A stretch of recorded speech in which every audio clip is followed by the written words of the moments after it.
আসসালামু আলাইকুম প্রিয় দর্শক, আশা করি আপনারা সবাই ভালো আছেন। কবিরহাট উপজেলা স্বাস্থ্য কমপ্লেক্সে স্বাস্থ্য শিক্ষা ভিডিও সিরিজের প্রথম পর্বে আপনাদের স্বাগতম। আমাদের আজকের পর্বে জানার বিষয় র্যাবিস অথবা জলাতঙ্ক।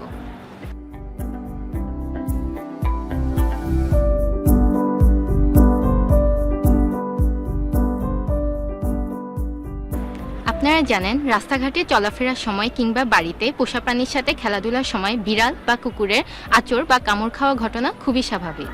কিন্তু আপনারা কি জানেন, সামান্য অবহেলা ডেকে আনতে পারে র্যাবিস অথবা জলাতঙ্ক নামের একটি মারাত্মক রোগ। এই রোগের কোনো নিরাময় নেই এবং এতে মৃত্যু হার শতভাগ, অর্থাৎ কেউ এই রোগে একবার আক্রান্ত হলে তার মৃত্যু প্রায় নিশ্চিত। কিন্তু সঠিক সময়ে কয়েকটি সঠিক পদক্ষেপই পারে আপনার অথবা প্রিয়জনের জীবন বাঁচাতে। আজকের ভিডিওতে আমরা জানব কুকুর বা বিড়ালে আঁচড় বা কামড় খেলে প্রাথমিকভাবে আমাদের করণীয় কি, জলাতঙ্কের ভ্যাকসিন কোথায়, কখন এবং কত সময়ের মধ্যে নিতে হবে, জলাতঙ্কের ভ্যাকসিন না নিলে বা নিতে দেরি হলে এর জটিলতা কি হতে পারে এবং জলাতঙ্ক প্রতিরোধে আমাদের করণীয় কি।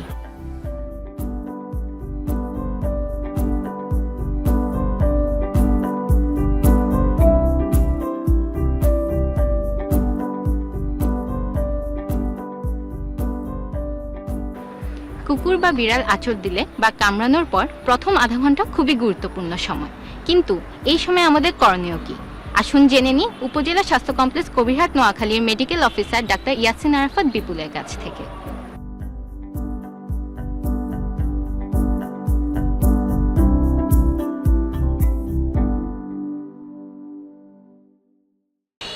সবচেয়ে গুরুত্বপূর্ণ বিষয় হলো আতঙ্কিত না হয়ে মাথা ঠান্ডা রাখুন। সর্বপ্রথম দেখে নিন আপনার আক্রান্ত স্থানটি কতটা গভীর। এতে কি রক্ত বের হচ্ছে নাকি শুধু চামড়া ছিলে গেছে। আপনি প্রথমেই যা করবেন, একটি যে কোনো কাপড় কাচা সাবান দিয়ে চলমান পানির মধ্যে আক্রান্ত স্থানটি খুব ভালোভাবে ধুয়ে ফেলুন। একটা কথা মনে রাখা প্রয়োজন, শুধু সাবান ঘষলেই হবে না, আবার একই পানি বারবার ঢাললেও হবে না, বরং সাবান ঘষার সময় একই সাথে চলমান পানি দিয়ে আক্রান্ত স্থানটি অন্তত 15 থেকে 20 মিনিট ভালোভাবে ধুয়ে ফেলুন। সাবানের ক্ষার জলাতঙ্কের ভাইরাসকে নষ্ট করে দেয়। একটি কথা মনে রাখা প্রয়োজন, ক্ষতস্থানে কখনোই চুন, লবণ, মরিচ বা বাটি চালান দেয়া যাবে না। রোগীকে যেহেতু ভ্যাকসিন দিব, তাই আক্রান্ত স্থানটি সাবান পানি দিয়ে ধুয়ে নেওয়ার দরকার নেই। এটি একটি মারাত্মক ভুল ধারণা।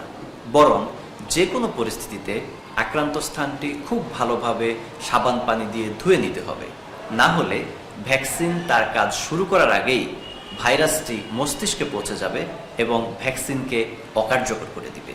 তাই সাবান পানি দিয়ে অন্তত 15 থেকে 20 মিনিট আক্রান্ত স্থানটি ধুয়ে নেওয়া একটি জরুরি জীবন রক্ষাকারী প্রাথমিক চিকিৎসা।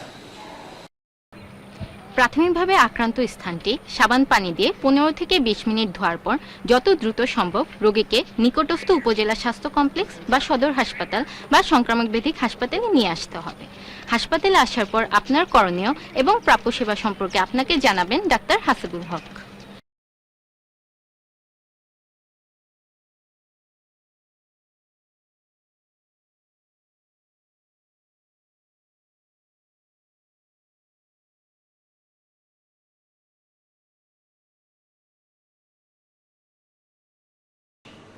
হাসপাতালে আসলে জরুরি ভিত্তিতে জরুরি বিভাগের একটি টিকিট সংগ্রহ করুন এবং কর্তব্যরত চিকিৎসককে দেখান। কর্তব্যরত চিকিৎসক আপনার ক্ষতস্থান পরীক্ষা করে বুঝবেন যে এটি কোন ক্যাটাগরির ক্ষত এবং সেই হিসেবে আপনার জলাতঙ্কের ভ্যাকসিন প্রয়োজন আছে কিনা সেই সিদ্ধান্ত নেবেন। যদিও এই ক্যাটাগরিগুলো মেডিকেল পার্সোনালদের জন্য, তবুও এটি সর্বসাধারণের জেনে রাখা ভালো। ক্যাটাগরি 1, শুধুমাত্র প্রাণীকে ছোঁয়া, প্রাণীকে খাবার দেওয়া, অক্ষত চামড়ায় প্রাণীর জিভ লাগা, জলাতঙ্ক রোগীর সংস্পর্শে আসা অথবা সেবা করা। এগুলোতে সাধারণত র্যাবিস সংক্রমণের ঝুঁকি কম, তবে ডাক্তারের পরামর্শ নেওয়া উচিত। ক্যাটাগরি 2, হালকা কামড় বা দাঁত লাগা, ছোট আঁচড় বা ঘষা কিন্তু রক্ত বের হয়নি, এগুলো মাঝারি ঝুঁকির। এগুলোর ক্ষেত্রে র্যাবিস ভ্যাকসিন নিতে হবে। ক্যাটাগরি 3, চামড়া ভেদ করে কামড়, রক্ত বের হওয়া, আঁচড় বা ক্ষত, মুখ, চোখ, নাক বা খোলা ক্ষতে প্রাণীর লালা লাগা, বাদুড়ের যে কোনো কামড় অথবা সংস্পর্শ, ঘাড় ও মাথার কোথাও আঁচড় লাগলে রক্তপাত না হলেও সেটি ক্যাটাগরি 3-এ পড়বে। ক্যাটাগরি 3 সবচেয়ে ঝুঁকিপূর্ণ ক্যাটাগরি।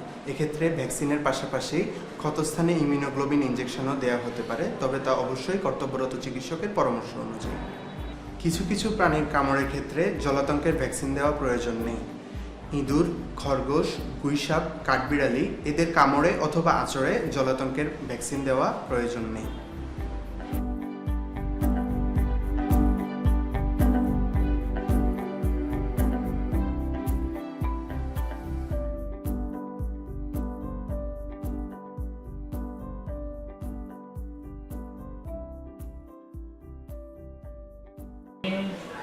Select সিন 5-এ টেক 2। action. আমাদের একটা বিষয় মনে রাখা প্রয়োজন যে জলাতঙ্কের টিকা কিন্তু একটি ডোজেই সম্পূর্ণ শেষ হয়ে যায় না। এই জন্য আমরা বলি যে আমাদের চিকিৎসকের পরামর্শ অনুযায়ী যে নির্ধারিত ডোজ শিডিউল, সেই অনুযায়ী আপনি টিকা গ্রহণ করুন। বর্তমানে আমরা আমাদের কবিরহাট উপজেলা স্বাস্থ্য কমপ্লেক্সে আধুনিক যে পদ্ধতি, অর্থাৎ ইন্ট্রাডার্মাল পদ্ধতিতে চামড়ার নিচে 3টি ডোজ দিয়ে থাকি।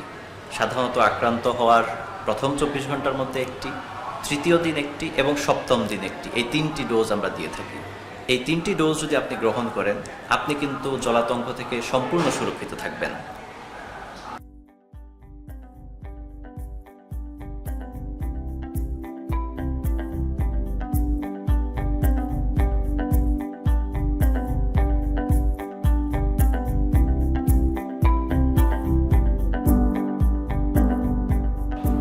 আরে সামান্য আঁচড় লেগেছে, কিছু হবে না, এই ভুলটি কখনো করবেন না।